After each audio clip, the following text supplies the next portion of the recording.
Welcome to Live Without Limits. Your breakthrough starts here. I'm your host, Davida Shensky. Today, we're going to talk about something that affects us in ways that we may not recognize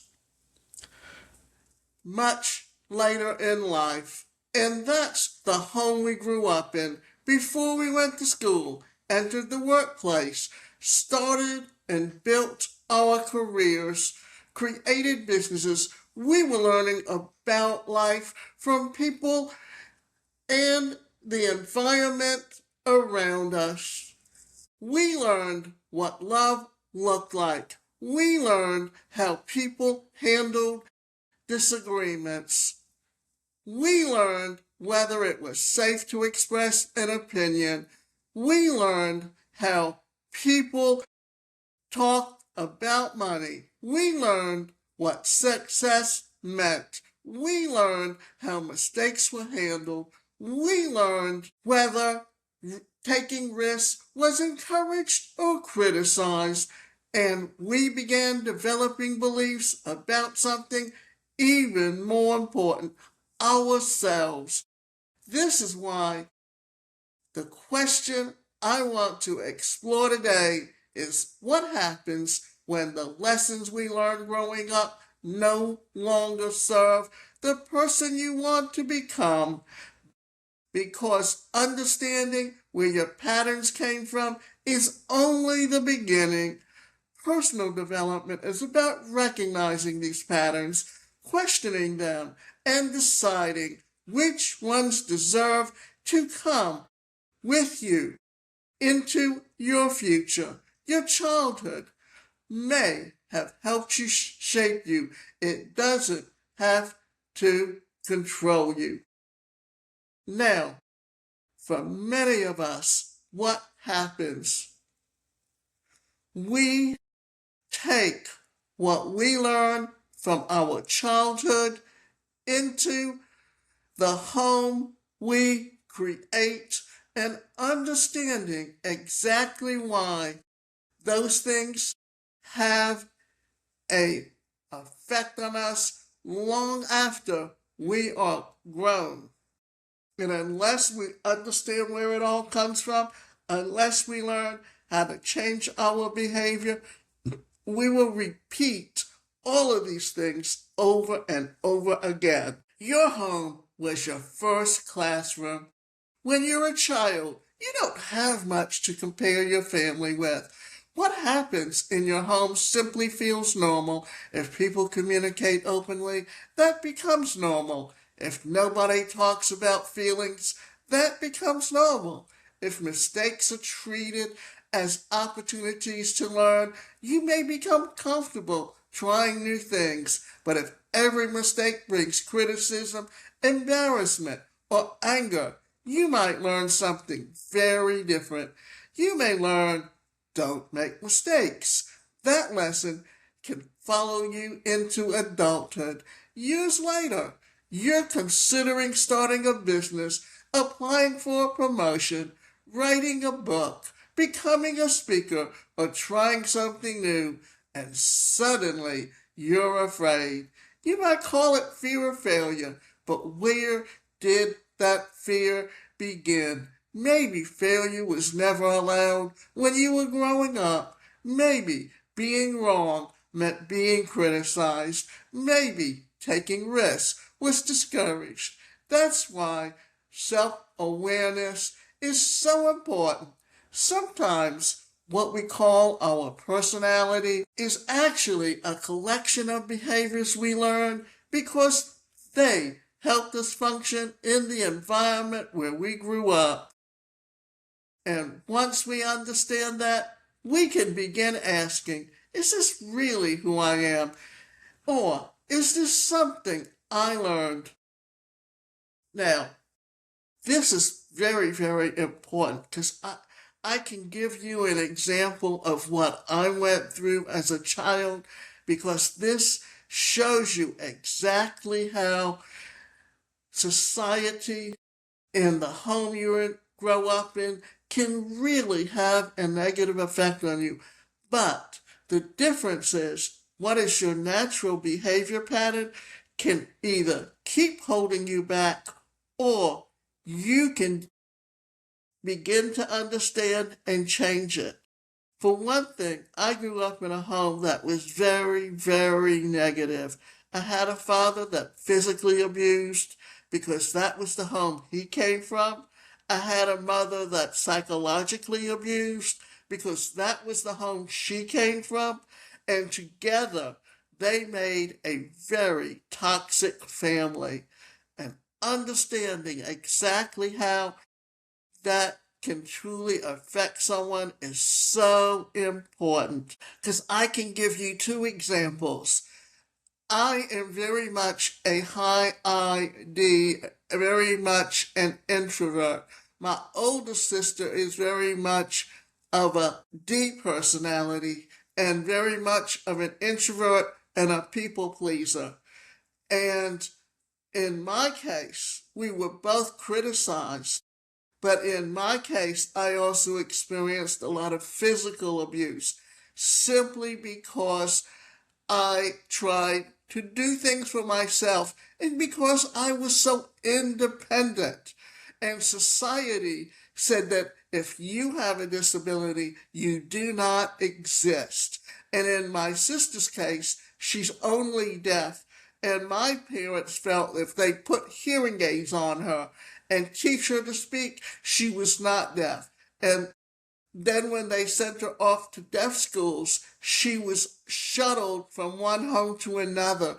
She stayed in the school during the week, and then on weekends, she went from my grandmother to my aunts to my uncles, and she had no stable home life. And it had an adverse effect on her.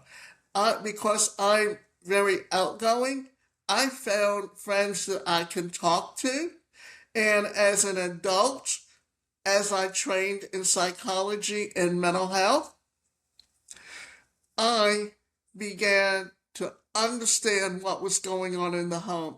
And I learned how to stand up to my mother. Because my father passed away just as I was entering college. And in a lot of ways, my mother she was always totally dependent on him for the financial security. And she did not want to become the one handling the money. And she could never, because she grew up in a home where she was never encouraged or supported. She had no way to know how to encourage her children and was constantly being negative. And to the point that I finally told her how to tell her to just shut up because she didn't know what I could and couldn't do.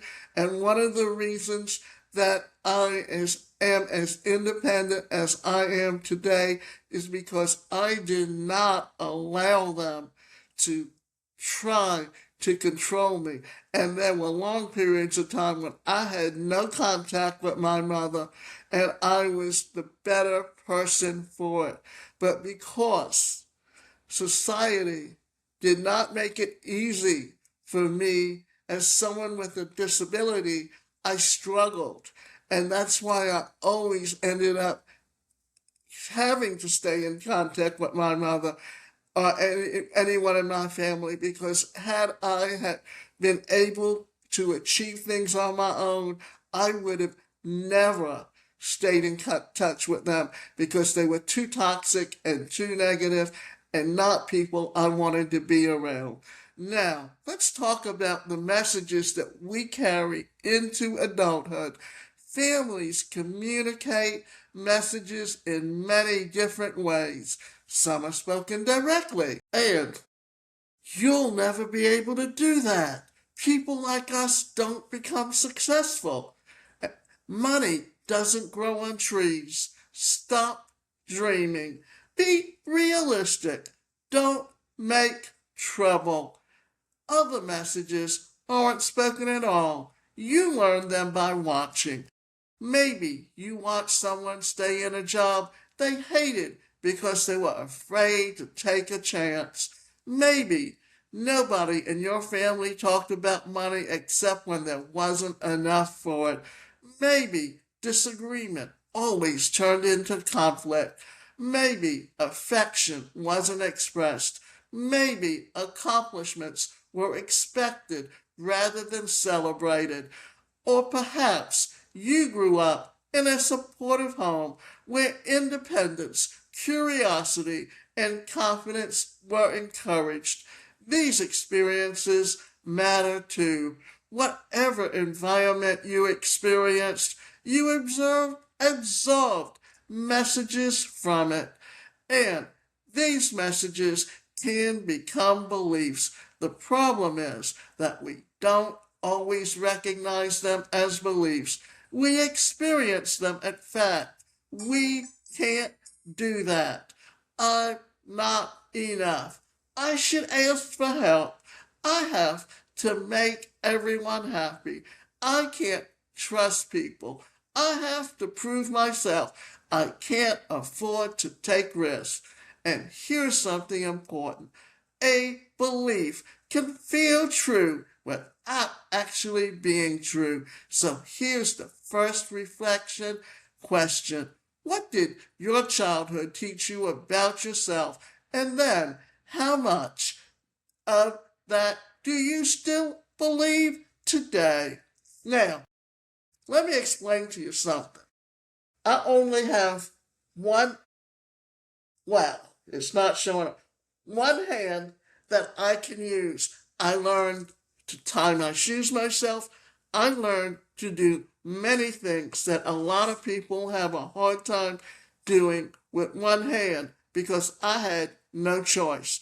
And I had a family that was constantly, oh, you're not making that bed good enough. Oh, you're not doing this. You'll never amount to anything. You can't hold a job. It was always what I couldn't do, not what I could do. But because I had the personality that I have, and because I was very independent, it led to a lot of things. But at least I can remember as a young child saying, why me? Why me? There is a purpose for why me. And then as an adult, early in my career, I became an advocate for disability issues because I had to learn to advocate for myself, for my own rights. And this is why it is so important for you to understand who you are, what your true personality is. Because if you're an introvert, then you're going to go along with what people tell you to do and you're going to buy into it. And what happened to my older sister is that she became very, very dependent on my mother. And then my mother passed away. In a couple of months, it'll be 15 years. And my sister has become very, very dependent on others. At one time, she tried to cook, but because they constantly criticized her and it was never ready, because she didn't know and they never really taught her how to cook. And these are just basics that she can't do for herself. It's like if you don't tell her to go take a bath, she will never bathe herself. And part of that's depression. But that depression has to do with the fact that they constantly put her down and made her feel helpless and made her feel like she couldn't do anything, always telling her what she couldn't do instead of trying to give her encouragement, give her an opportunity to hold a job, to earn and make a living, because my mother only wanted her on disability so she can continue to get that money, and constantly belittled her and made her feel helpless to the point that she does not know how to take care of herself. As we grow up at different stages in our life, it is very important that we learn at a specific age more and more responsibility. When a baby is an infant, when it's a toddler, they're very, very dependent on you. But as they get older, as they go to school, as they start experiencing things, giving them more and more responsibility helps them to become more well-rounded as an adult. So when childhood patterns become adult habits, let's look at how some of these patterns can show up later. Suppose you grew up in an environment where keeping everyone happy kept the peace. As an adult, you may become a people pleaser. You have trouble saying no.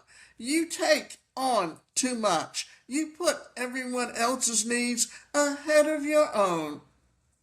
And eventually, you become exhausted or resentful, or maybe you grew up constantly being criticized.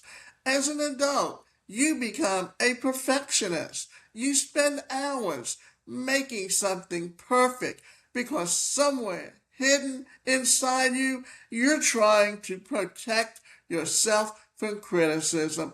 Maybe you procrastinate because if you never finish something, nobody can judge the finished product. Or maybe you grew up feeling like you had to prove yourself. Now you're extremely driven. From the outside, that may look like ambition. But inside, you may never feel like you're accomplished enough. There's always another achievement, another goal, another person whose approval you're trying to earn. That's why personal development isn't simply about adding positive habits. Sometimes it's about understanding why you develop the habits you already have, the inner voice you didn't choose. Pay attention to the way you talk to yourself when something goes wrong. You make a mistake. What's your immediate reaction? That didn't work. What can I learn? Or you're so stupid. You always mess things up. You should have known better. You'll never succeed. Where did that voice come from? Sometimes our inner critic sounds remarkably similar to someone from our past. We internalize messages. Eventually, nobody has to criticize us because we've learned how to do it ourselves. This is where breaking old bonds begins, not by pretending the past didn't happen, not by blaming everyone for everything that's wrong today, but by recognizing that voice may have been given to me, but I don't have to keep repeating it. By replacing it with, I failed, with something I tried didn't work, instead of, I'm terrible at this try. I'm still learning how to do this. Instead of, I'll never change. Try. I've behaved this way for a long time, but behavior can change. That's not pretending everything is wonderful. It's learning to speak to yourself in a way that surprises growth instead of reinforcing old limitations. You can love people and still reject their beliefs. Here's something that can be difficult to accept. Breaking free from family patterns doesn't necessarily mean rejecting your family. You can love someone without adopting their beliefs. You can respect someone while choosing a different path. Maybe your family believes security meant staying in the same job for 40 years. You may decide entrepreneurship is right for you. Maybe your family believed talking about problems was inappropriate. You may decide communication is important. Maybe your family never talked about personal development. You may decide growth is one of your highest priorities. Choosing differently isn't automatically disrespectful. It's growth. Every generation has the opportunity to examine what is inherited. Some things are worth keeping. Traditions, values, work ethic, humor, resilience, family stories, other things may need to end with you. Fear, constant criticism, poor communication, unhealthy boundaries, limiting beliefs, silence around important issues. Ask yourself, what do I want to carry forward?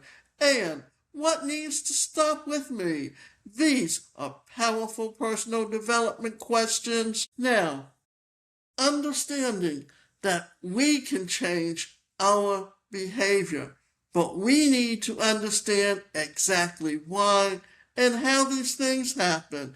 And in order to do so, you need to understand exactly why you behave the way you do and how you can change that to be something much, much better in who you are and how you relate to what is going on. This is why we need to look at breaking the need for approval. One of the strongest bonds that we carry is that from childhood to the desire behavior for approval. When we're young, approval matters. When we want parents, teachers, and other adults to tell us we're doing well, but sometimes we carry that need into adulthood. Before making that decision, we wonder, what will they think? What if they don't approve? What if they think I'm making a mistake? What if they criticize me? Here's something we eventually have to learn. Not everyone has to understand your life for you to live it. If you constantly waiting for approval, you're giving someone else enormous influence over your choices. This doesn't mean ignoring good advice. It doesn't mean refusing to listen. It means understanding the difference between considering someone else's opinion and needing someone's permission. You're allowed to make decisions other people wouldn't make. You're allowed to build a life that looks different from the one you imagined for yourself. Boundaries are part of your personal development. Breaking old patterns often requires boundaries, and boundaries are frequently misunderstood. A boundary isn't you have to behave the way you want. A boundary is this is what I will and will not participate in. Maybe someone constantly criticizes your goals. You don't necessarily have to convince them you're right. You can stop discussing your goals with them. Maybe someone expects immediate access to your time. You can decide when you're available. Maybe conversations regularly become disrespectful. You can decide to end the conversation when that happens. Boundaries can be uncomfortable because when you change a pattern, other people may notice. If you've always said yes and suddenly say no, somebody may not like it. If you're always staying quietly and suddenly speak up, somebody may react. If you've always allowed certain behavior and suddenly stop participating in it, someone may accuse you of changing. And perhaps you are changing. That's the point. Personal development requires change. Stop trying to change the past. There's another trap that we can fall into, trying to get people to stop our people from our past that finally give us what we wanted years ago. Maybe you want an apology, recognition, approval, understanding. Maybe you want someone to finally admit you were right. But what happens if they never do? Do you remain emotionally tied to that situation forever? At some point, personal freedom may require accepting that you can't rewrite yesterday. You can't control whether another person understands your experiences, but you can decide what happens next. Instead of asking, why did this happen to me? You can begin asking, what am I going to do with what happened? That's where your power is, not in changing yesterday, in choosing tomorrow, building an identity that belongs to you. If you're no longer going to define yourself entirely by where you came from, you need to start defining yourself by where you're going. Ask yourself, who do I want to become? What do I value? What does success mean to me? What kind of relationships do I want? What do I believe about money? What do I believe about work? What do I believe about failure? What do I believe about myself? You may discover that you've never really answered this question. You've simply inherited the answers. Now you get to examine them. Maybe you were taught failure is embarrassing. You decide failure is feedback. Maybe you learned don't take risks. You decide calculated risk is part of growth. Maybe you learned don't draw attention to yourself. You decide my voice deserves to be heard. Maybe you learned success is for other people. You decide I'm capable of creating opportunities for myself. That's how you begin to create an identity based on choice rather than conditioning. Create new evidence. Changing beliefs requires more than repeating positive statements. You need evidence. If you've always believed, I'm not capable, do something small that proves you are.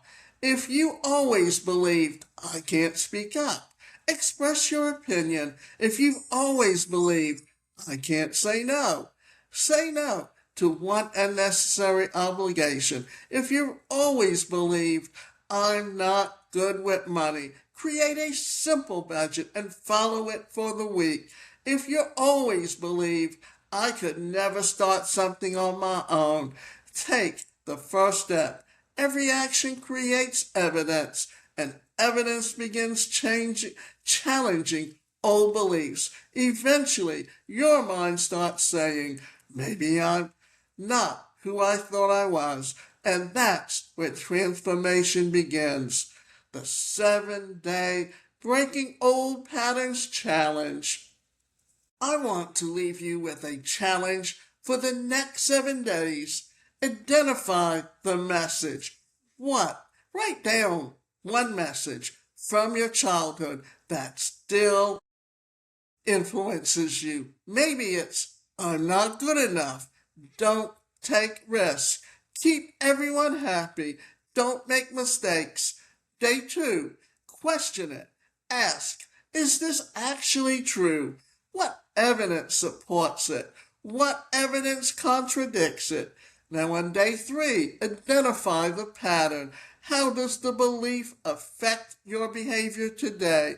Does it cause procrastination, perfectionism, fear, people-pleasing, self-doubt? Day 4, create a new belief. Replace the old message with something more useful. Instead of, I can't make mistakes, try, mistakes are part of learning.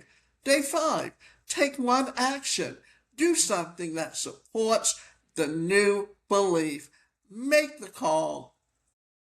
Say no. Apply the opportunity. Start the project. Ask the question. Day 6, establish one boundary. Identify one place where you need a healthier boundary. Then Practice it. Day 7, define who you're becoming. Complete the sequence. I am becoming someone who, and finish it honestly. Maybe I am becoming someone who trusts herself. I am becoming someone who speaks up. I am becoming someone who takes calculated risk. I am someone who doesn't need everyone else's approval. Then ask, what would that person do next? Then do it. Your beginning doesn't have to become your ending. The home you grew up in mattered. The message you received mattered. The way people treated you mattered. But understanding this isn't the past well enough that you can stop unconsciously repeating it. You can look at what you inherited and say, I'll keep this, I'll change this, and this ends with me. Maybe your past taught you resilience. Keep it. Maybe it taught you determination. Keep it. Maybe it taught you compassion. Keep it. But if it taught you that you weren't good enough, question it. If it taught you to be afraid of your own voice, challenge it. If it taught you that other people's approval determines your worth, release it. If it taught you that your future must look like your past, rewrite it. Personal development isn't about erasing where you came from. It's about deciding where you're going. It may not have chosen the environment that shapes your beginning, but as an adult, you have as much greater voice in determining what shapes your future. So here's the question I want to leave with you. What are you still carrying simply because you carried it for so long? And an even more important question, if it helps you because the person you want to be, if the answer is no, baby, it's time to put it down. Your past can be part of your story without becoming the author of your future. So I'm Davida Shensky, and you've been listening to Live Without Limits. Your breakthrough starts here.